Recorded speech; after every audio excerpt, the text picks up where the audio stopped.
40,000 square meters. Larger than 12 football stadiums placed side by side.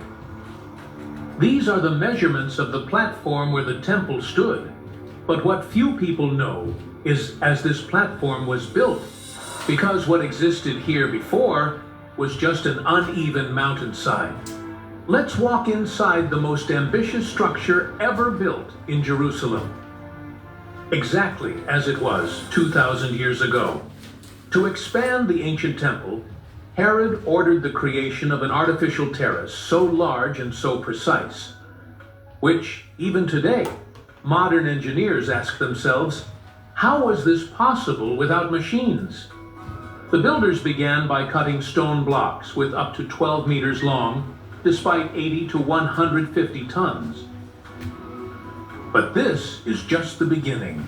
One of the blocks in the structure, the Western Stone, has 13.6 meters and about 570 tons, being one of the largest monoliths ever moved by human hands in the ancient world. These stones were not piled up randomly. Each one received technical markings, was adjusted to the exact angle, and then transported until it fit into the wall with millimeter precision.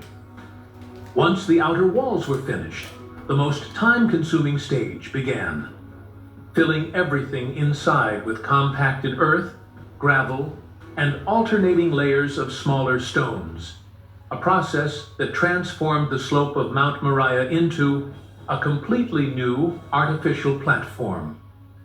Only then did the temple begin to rise. A monumental building of approximately 45 meters high, covered in gold, with gigantic columns, massive doors, and inner chambers aligned with the sunrise. Around it, rings of courtyards, gates, and staircases formed a system so perfect that it controlled crowds, rituals, sacrifices, and the transit of thousands of people without chaos. Nothing in this temple was improvised. Everything was subject to precise measurements, specific functions, and strict rules. And now that we understand the absurd engineering required to erect this colossal structure, it's time to go inside. As soon as one crossed the esplanade built by Herod, the first visible structure was not the temple itself, but the giant colonnades that surrounded the entire complex. These porticos functioned as entrance corridors and were impressive in scaled columns with approximately 15 meters high, wide and massive bases, structures lined up for hundreds of meters. The largest of them, located on the south side, was known as Royal Portico. Its size was so great that, according to historians, it could accommodate thousands of people at the same time, serving as a meeting point, a place for teaching the law, and a passageway to the inner levels of the temple.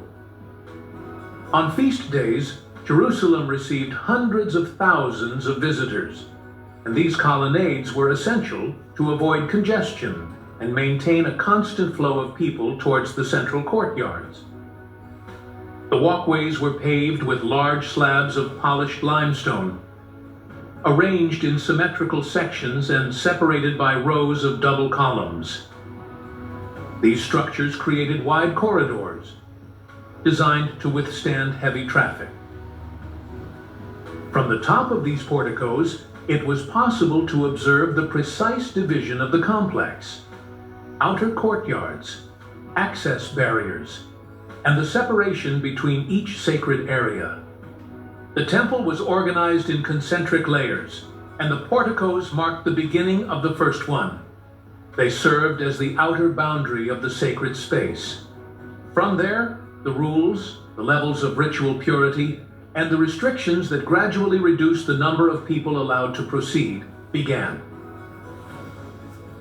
And it is precisely after crossing these monumental porticos that we arrive at the first inner courtyard, the only space accessible to all peoples, but from which almost no one could pass.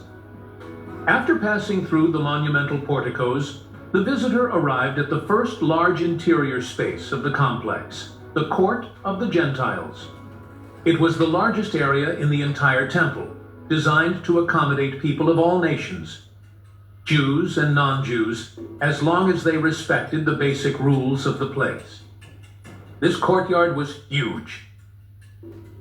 The space surrounded a large part of the temple and occupied an area that allowed thousands of people to circulate simultaneously. During major festivals, such as Easter, this courtyard transformed into a central hub for commerce and services related to the rituals. This is what happened here: the sale of animals for slaughter, the exchange of foreign currency for the temple currency. But, from an architectural point of view, the most important element of this space was not the commerce. It was the barrier that appeared right in front of it. A few meters before the next level of the temple, there was a low wall, approximately 1.3 to 1.5 meters tall, called Soreg. It marked the boundary where Gentiles could remain. From that point on, stricter religious restrictions began, and each advancement demanded specific requirements of ritual purity. After the Soreg, those who were permitted to proceed advanced up a staircase that led to the next level of the temple. The women's courtyard. Despite the name, this area was not exclusively for women. Both Jewish men and women could be here. This courtyard was square in shape and surrounded by covered galleries, supported by columns that were smaller than those of the outer porticos, but still robust. At the four corners, there were chambers used for administrative functions, wood storage, purification rooms, and other necessities of priestly service.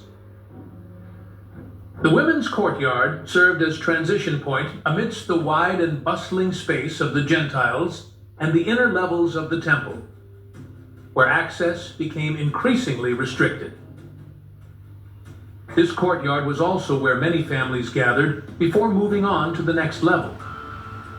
On the inside, a staircase with exactly 15 steps, it led to the next gate, the Nicanor's Gate, one of the most important and imposing in the entire complex.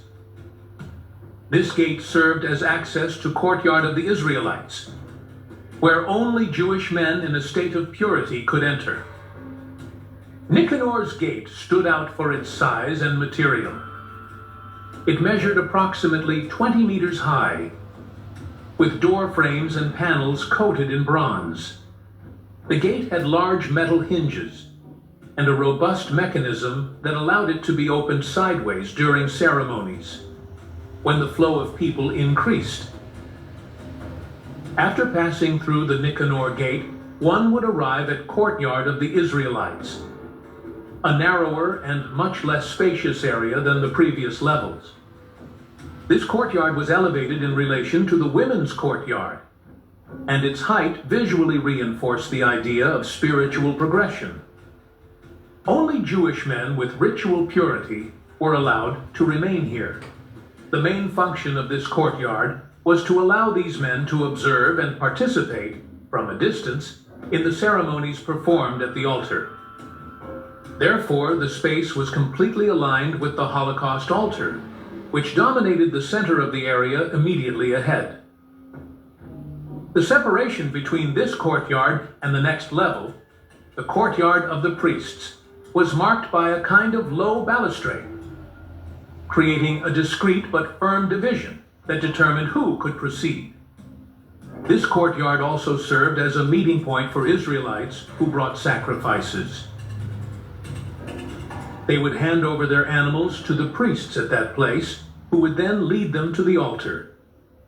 But the central area of worship and the heart of the sacrificial system lay just ahead.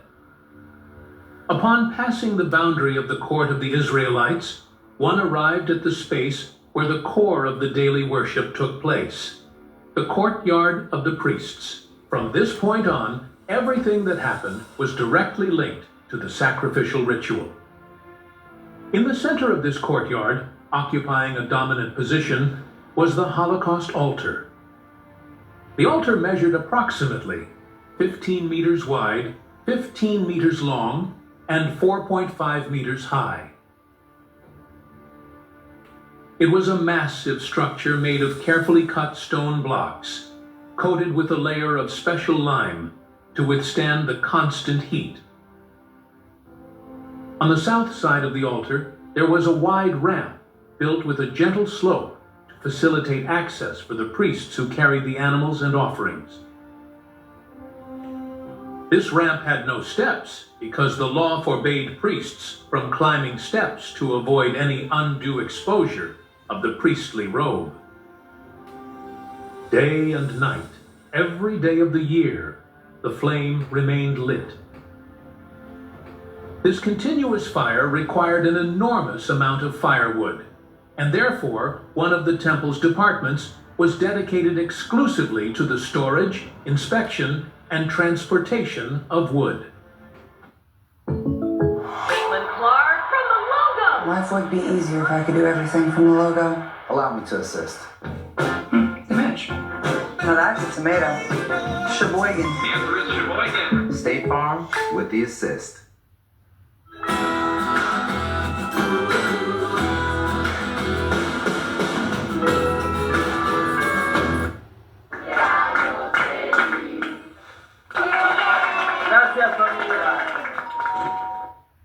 In the daily rhythm of the temple, 2 sacrifices were obligatory: a lamb in the morning and another at dusk.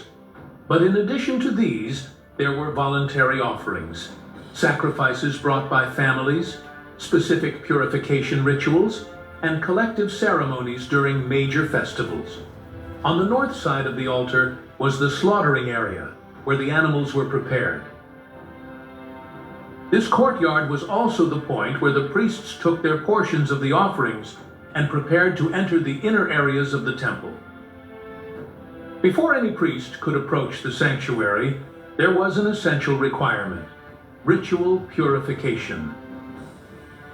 And it took place in front of one of the most important pieces in the inner courtyard, the bronze wash basin. This enormous circular basin was positioned between the altar and the entrance to the temple. Before performing any task at the altar, or before entering the sanctuary, the priests, they needed to wash their hands and feet. The wash basin was continuously supplied with water and kept under supervision. The water needed to be clean. Any mistake made within the sanctuary affected the entire service.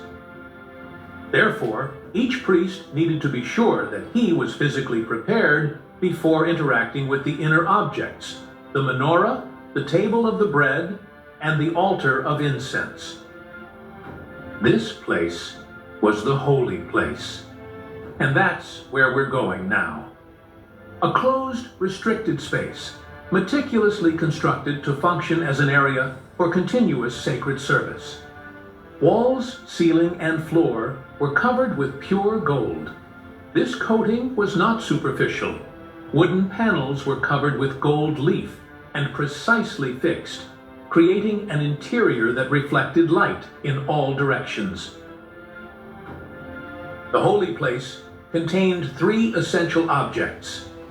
On the south side of the room was the menorah, the famous candelabrum made from a single piece of solid gold. With approximately 1.5 meters high, its design included ornate stems and calyxes, inspired by almond blossoms. The oil used was of the purest kind and renewed daily. The menorah was the only source of light in the holy place. On the north side was the golden table where they were placed, 12 unleavened loaves representing the 12 tribes of Israel. These loaves of bread were changed once a week, always on Saturday, and only the priests could eat them after they had been replaced. Positioned directly in front of the entrance to the veil was the small altar of incense, made of acacia wood coated in gold. Twice a day in the morning and at dusk, a priest burned a special incense over it. The exact recipe for this incense was regulated by law and could not be reproduced for any other use. Each task followed schedules defined by the law and was carried out by trained priests. After fulfilling their duties in that space, some priests were authorized to proceed to the very edge of the structure. Directly in front of the incense altar stood the most imposing piece of the interior architecture. The veil, the thick barrier that separated the holy place from the more restricted area of the entire temple. This veil was no ordinary curtain. Sources from the time describe a textile structure of approximately 20 meters high. The fabric was composed of braided threads of blue, purple, and crimson, three colors chosen for their symbolic functions in worship. Blue, it represented heaven and divine dominion. Purple indicated royalty. Crimson, it referred to blood and sacrifice. Skilled weavers worked for months to produce each piece, and the result was a thick, heavy panel capable of blocking light, sound, and any view of the environment behind it. Embroidered on the veil were figures of cherubim, following the pattern described in the days of Moses. Behind that veil lay the Holy of Holies, a completely empty room during the Second Temple period. The Ark of the Covenant had been lost centuries before, and no object occupied its original place. The Holy of Holies was a perfect cube with approximately 10 meters wide, 10 meters high, and 10 meters deep. Its function was unique to be the place where the high priest performed the most important ritual of Jewish tradition, the Day of Atonement service, Yom Kippur. Only once a year was the high priest permitted to pass behind the veil. And he couldn't do it empty. He needed to carry it with him, the blood of a sacrifice, to spray in front of the space where the ark had originally been. This act represented the atonement for the sins of the entire nation. The rules for entry were extremely strict. The high priest needed perform specific ritual baths, to wear special linen clothes, avoid any type of impurity, and follow a precise protocol without interruptions. The slightest mistake rendered the ritual invalid and, according to the law, could result in immediate death. But this system, carefully maintained for centuries, would change abruptly at a single moment in history, a moment recorded in the Gospels and confirmed by ancient historians. At the time of Jesus' death, around the time of the evening sacrifice, the veil of the temple was torn in two from top to bottom. This detail, the tier starting at the highest point, is important. The veil was at a height that no human being could reach without gigantic scaffolding. For the priests who were serving at that time, it would be an unprecedented event. Even without the ark inside, the veil represented the ultimate limit of access. Its collapse symbolized the end of a system that had functioned for centuries. A short time later, in 70 AD, the Herodian temple faced its final destruction. The Romans set fire to the sanctuary, tore down the walls, and dismantled every stone. Molten gold seeped into the... Good evening. This is Elder G again. Now that's the truth. That's what the Bible says, and that's the way it was. Don't you let nobody fool you. If you are a child of the Most High God, and you read the Bible, and you believe in the scripture, you can't be blocked, and you can't be stopped. When God has his hand on something, there's nothing you can do to change it. There's nothing you can do to alter God's will. Look at this temple. They don't even know how it was built over 2,000 years ago. People are carving big old stones with just a chisel and a hammer. Precise measurements that can only come from God. Just think about how we've been brainwashed. Just think about how we've been fooled. About how God really operates. Everything that God do, it just can't be duplicated. Because everything that God do is a spiritual thing. All the material and everything that God need, God make it itself with just words. Just imagine if we put our trust in God. 100%. What can you lose? You see, all the technology we got today, they can't duplicate what God did. Because everything that you do is limited. God said in his word that he will never give his glory to another. It said at the end of time, once Christ can put everything under his feet. Just think about this now. Christ said, once his Father can put everything under his feet. And then it said, Christ is going to sit down. And he's going to put himself under God's feet. Because there's only one God. There is only one faith.